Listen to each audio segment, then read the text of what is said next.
Warm welcome to Cosmic Flow. I'm Dr. Chandrimalo, your spiritual healer. Today I'm going to show you energy-wise 2026 gonna gives you what type of impact in your life.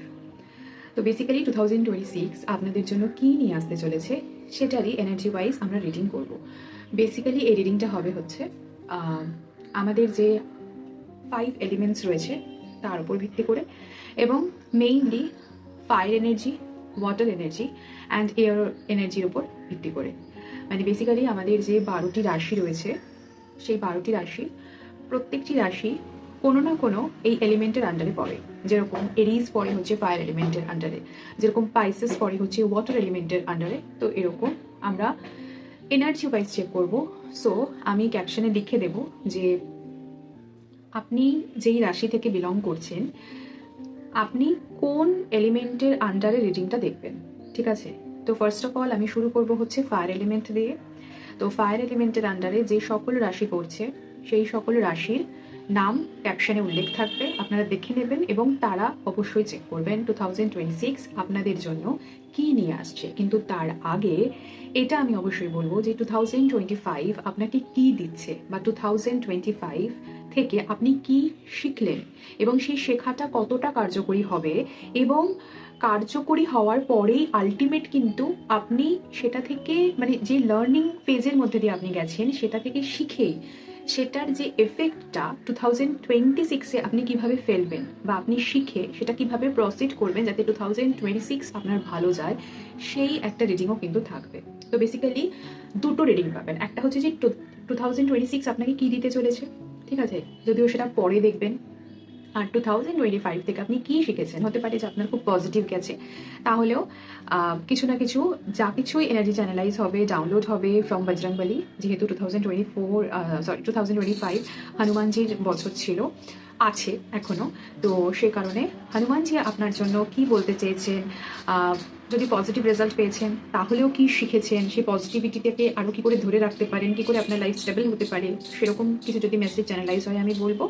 আর যদি এরকম হয় যে কিছু negative আপনার লাইফে হয়েছে 2025 এবং আপনি একদমই স্যাটিসফাইড ছিলেন না 2025-এ, তাহলে সেই জায়গায় বা সেই এক্সপিরিয়েন্সগুলো গ্যাদার করে আপনি কি শিখলেন এবং শেখাটা কতটা কার্যকরী হবে, আপনি যদি মানে আপনাকে কি ফলো করা উচিত, রেমেডি রিচুয়ালসের কথা পরে বেসিক্যালি যে আমি সেরকমই এনার্জি চ্যানেলাইজ করব যাতে আপনাদের আমি বোঝাতে পারি যে মানে আপনাদের নেগেটিভ কনসেপ্টটাকে পজিটিভে পরিণত করার চেষ্টা করব, ঠিক আছে? কারণ কি আমরা অনেক সময় নেগেটিভ চিন্তাভাবনা করি, কিন্তু সেই যদি কিছু নেগেটিভ নেটওয়ার্কের মধ্যে আমরা পড়ছি তাহলে ডিভাইন আমাদেরকে ওই ট্র্যাপের মধ্যে ফেলে ওই কারণেই যাতে ওখান থেকে আমরা একটা লার্নিং ফেজের মধ্যে দিয়ে যেতে পারি, এক্সপিরিয়েন্স করতে পারি, মানে শিখতে পারি কিছু।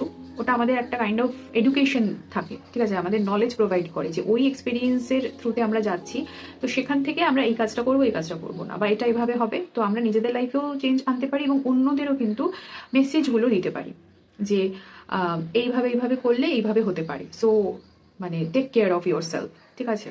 তো সেভাবে আমাদেরকে এক্সপিরিয়েন্স করে তুলছে, রাইট? তো সেই জন্যই আমি এই ভিডিওটা আপনাদের কাছে করছি যে প্রত্যেকটা রিডিং থেকে মানে মেইনলি দুটো করে রিডিং আপনারা পাবেন। একটা হচ্ছে 2025-কে লেট গো করার মুহূর্তে কি বজরংবলীর উপদেশ, এবং তার সাথে সাথে 2026 মানে সেইগুলো যদি ফলো করছেন বা সেই মতো চলছেন তাহলে 2026 আপনাদের জন্য কীরকম কী হতে চলেছে সেটা একটা জেনারেল প্রেডিকশন এলিমেন্ট ওয়াইজ, ঠিক আছে? Fire element wise, water element wise, air element wise, earth element wise, এরকম, ঠিক আছে? তো ফার্স্ট শুরু করবো ফায়ার এলিমেন্ট দিয়ে। তো ফায়ার এলিমেন্টের মধ্যে যে 4টে রাশি করছে তারা এই রিডিংটি অবশ্যই দেখবেন, ভুলবেন না দেখতে, ঠিক আছে? এবং শেয়ার করবেন প্রত্যেকের সাথে। আপনার একটা শেয়ারে অনেক এমন মানুষের কাছে এই ভিডিওটি পৌঁছাতে পারে যাদের রিয়েলি প্রয়োজন, এবং যারা মনে করবে যে এগুলো ভুজুং ভাজুং কিছুই নয়, আননেসেসারি, তাহলে তারা প্লিজ সেটাকে অ্যাভয়েড করতে পারেন, ইগনোর করতে পারেন। যেই এনার্জির সাথে আপনারা কানেক্টেড হতে পছন্দ করছেন না সেই এনার্জির সাথে কানেক্ট হওয়ার প্রয়োজন নেই। যখন ডিভাইন চাইবে যে আপনি এই ডিভাইন এনার্জির সাথে কানেক্ট হন, তখন অটোমেটিক্যালি আপনার মন চাইবে, আপনার ব্রেন চাইবে না সেদিকে আমি ঝুঁকি, ঠিক আছে? তার আগে জোর করে এগুলোর মধ্যে ঢোকার দরকার নেই, রাইট? তো তাহলে শুরু করছি আজকের রিডিং। আপনাদের সুবিধার জন্য বলে দিই যে 4টে যে এলিমেন্ট রয়েছে ফায়ার এলিমেন্ট মানে হচ্ছে অগ্নিতত্ত্ব, অগ্নি রাশি, তার আন্ডারে পড়ছে হচ্ছে এরিস, এবং বাংলাতে যাকে আমরা মেষ রাশি বলি, লিও বাংলাতে যাকে আমরা সিংহ রাশি বলি, তারা ভিডিওটি অবশ্যই দেখবেন, এবং স্যাজিটেরিয়াস হচ্ছে ধনু। তো মেষ রাশি, সিংহ রাশি এবং ধনু রাশি, এদের ওপর ফায়ার এলিমেন্টের প্রভাব বেশি থাকে। চর রাশি অগ্নিতত্ত্বের রাশি হয়, ফায়ার বেশি, ঠিক আছে। আচ্ছা, এরপরে আমি চলে আসছি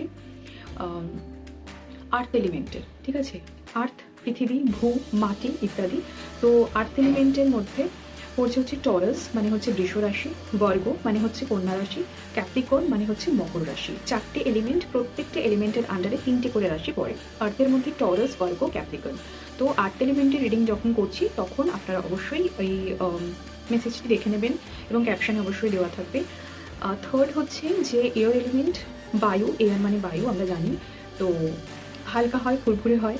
তো এয়ারের মধ্যে হচ্ছে জেমিনি মানে হচ্ছে মিথুন রাশি, লিব্রা মানে হচ্ছে তুলা রাশি, এবং অ্যাকুয়ারিয়াস মানে হচ্ছে কুম্ভ রাশি। সুতরাং জেমিনি বা মিথুন, লিব্রা বা তুলো এবং অ্যাকুয়ারিয়াস বা কুম্ভ রাশির জন্য যখন রিডিংটা করব, এয়ার এলিমেন্টের রিডিংটা কিন্তু আপনারা অবশ্যই ফলো করবেন। নেক্সট অ্যান্ড দ্য লাস্ট হচ্ছে ওয়াটার এলিমেন্ট অর্থাৎ জল তত্ত্ব, জল রাশি। তারা হচ্ছে ক্যান্সার বা কর্কট রাশি যাদের, তাদের স্করপিও বা বৃশ্চিক রাশি, ঠিক আছে, এবং হচ্ছে পাইসেস অর্থাৎ হচ্ছে মীন রাশি, মানে মাছ, ক্যান্সার, কর্কট, কাঁকড়া, ঠিক আছে, এরকমভাবে স্করপিও, বিছা, এরকমভাবে আপনারা বিচার করতে পারেন। তো যাই হোক, এই জলের মধ্যে তারা মেইনলি থাকে। তো এগুলো, এই রাশির কথা বললে ক্যারেক্টার কিছুটা সেরকমভাবেই অ্যাকচুয়ালি প্রজেক্ট হয়, এলিমেন্টের সাথে ডেফিনেটলি রিলেট করে। তো একটু ছোট করে আপনাদেরকে বলে দিলাম, এবং বাকিটুকু রিডিংয়ে দেখুন অবশ্যই।